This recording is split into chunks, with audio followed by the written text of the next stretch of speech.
Okay, now I'm going to get into pages, because I think that's a pretty big, important aspect. So you all, most of you manage a page or have a page or something. I manage a group. Group's good too. I Groups are a little smaller and actually, they're no, more 1,700 people in it. different focus though, right? Yeah, like you know, more conversation based. Yeah. So, all right. So, this page, this is my page. Similar setup. It actually reminds me a little bit more of the way Facebook used to look, because it has a little more like, it's not quite timeliney, but it's kind of like that. So, you have your header, your cover page. Always fill this with something that's branding. I think they say you're not supposed to have 20% of text, but they haven't caught me yet, so whatever. That just changed. Did it? Yeah. So we can have that much now, huh? All right, good.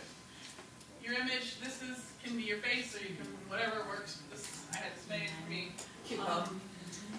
Then just photos that you've posted, how many people like your page, any notes you've posted, if you like your page or not.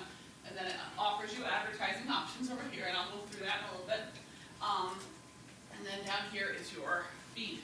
So, what's the hardest thing about managing a page? I just want to ask you guys that question. Time? What about just handling it all, or? Well, Laura, let me go out. Right there, there's a button. Time to engage people. So you want to be more engaging? Okay. Yeah, I think that's the purpose, and you want people to follow you, be aware. Yes, definitely. And I think with your line of work, probably interactions. So, yeah. So with pages, there can be a range of things. Basically, you can either, did you want to switch pages? That was one? No. Refresh. What did you do?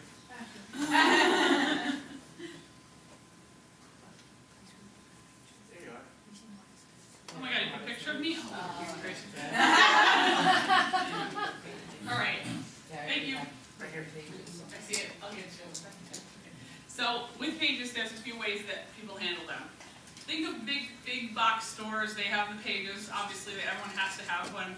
But a store like Target, okay, they are so massive and so worldwide that they're going to most likely push information out. Then you have folks like us, the small businesses, the people that want to really connect and have relationships with clients. Build a base of followers, word of mouth, recommendations, all that sort of thing. You are going to want to be a little more interactive. You don't want to just push information out. The best thing about social media is that you can interact with people, and it almost gives a feeling of it's more close-knit. Think about a conversation you have on Twitter. It's the same thing. If you talk to someone, you could talk to somebody that's like from a company that's huge, and you feel special because they're tweeting to you special. Like Comcast has a team of people that looks for tweets from Comcast. Like if you say, oh, they won't come to my house for 2 weeks, I'm so mad, Comcast sucks or whatever, and then Comcast Cares will tweet you and say, hey, private message me, I can help you out. And they actually work hard to dispel the myth of the bad cable companies. So it's pretty neat. So they've done really well with that, and it's a company that you would seemingly think is just too big to even care about their clientele, really tries hard to dispel that myth. So what can you do on a page? Has any of you done anything interesting on a page that you feel like, oh, that was great, I love when I did this? Yes? Photos are key. Good, okay, cool. They can share, if you do something trendy or funny or controversial, it can go viral so quick. It's true. Controversial's okay here. It absolutely is. And, talking real to people is good too. It's not, don't go above their heads. Don't, talk at them either. It's like, I've seen some companies that do that and it's really crappy, or they'll make a call. And the problem with controversial is it's okay, but then sometimes it can go wrong. And there's actually lists out there, obviously big box stores, that really did a social media fail. Like they thought they were doing something great. A couple companies, I think they were clothing companies, did a kind of campaign right around the hurricane. And they said, oh, you're not doing anything else. Why don't you come shop online? Okay, well that was not a really great idea because, people lost houses and stuff, and they just kind of took the assumption that it was going to be a nothing storm, and yeah, that wasn't so good. So you have to be careful with what you tweet, but I mean, that was kind of crazy what they did anyway. So contests are amazing on Facebook pages. Sometimes I see a lot of my friends run a contest to make a certain number of followers. So if you want, I'm at 420 right now, say I want to get to 450, so when I'm like 10 away from that, I'll run a special, say, the 450th person that likes my page will get a free social media analysis from me, or something like that. Or, I'm going to pick on Liz over here. She gave away some makeup when she was doing her page likes to increase, and so if you tweeted about it, or if you were one of the new likers, you had a chance to win some fabulous makeup from Liz, so that was cool. So I think that's great, it's a way to interact. Interaction is key, because we love to talk to people, we love to feel like we're a part of something, so keep that in mind. When you don't want to run a contest, or you don't really need to do that, but you want to keep your page fresh, which, you know, there's the time commitment and everything, you want to build in content that people are going to want to read. You know, it depends on your profession, but if I don't have time to maybe write a post about something that's really lengthy about social media, what I might do is find a great article. My favorite go-to source is Mashable, because they always have the latest and greatest, and they usually have lists like the top 5 this, or the top 10 this. I'll find something really interesting and I'll post it, and I'll just write a little blurb about a commentary from me about why I think it's great, and then I just kind of let people at it. So The key is the interaction. Yes. You can have a page with 500 people on it, but if you're not offering some sort of an interaction with those people, it's worthless. You've got to have the interaction. So the goal is to get people to come often to your page. to visit, To visit. follow it, Yeah. like it, comment on it. Yeah. You know, and I mean, the more interactive you make it, you're gonna hopefully get more response. So a lot of times I'll just post something and it's cute or funny, so I'll get a lot of likes, not maybe a lot of comments. And So- if I comment on on Kelly's page, that shows up in my feed, then my friends have now been introduced to her page. So that's how it grows. So if she doesn't get me there to make a comment, then she's missing the opportunity for me to spread the word about the page. But how is it helping your business? How does my page help my business? Oh my God, it's phenomenal. Yeah. I post information about real estate. I post information about my community. If there's something going on in the city of Westville that I think is important or things that people will have an interest in. I post about my clients when they sold a house and I put their picture up there. And then they like that picture because it's of them. So She's they great, it's like share. the day of it, I mean, so I've seen it all the So they time. share that on their page, and now all of their friends are seeing my picture and Yep. where it came from, And and I've they're seen some of the following houses that backward. you do. Yeah, you're great about posting like what's going on real Yeah. estate wise in Western Mass, that sort of I thing. mean, and so. it's, for me, my business page, you've gotta keep that personal edge to it. You can't just get there and be all business, all business, all business. One of my favorite examples is Yes Computers. Yes, great. Yes Computers, I had never even heard of them. Mhm. And I was just getting into the Apple stuff, and there, I forget what her name is, it's a woman, I know that's behind it.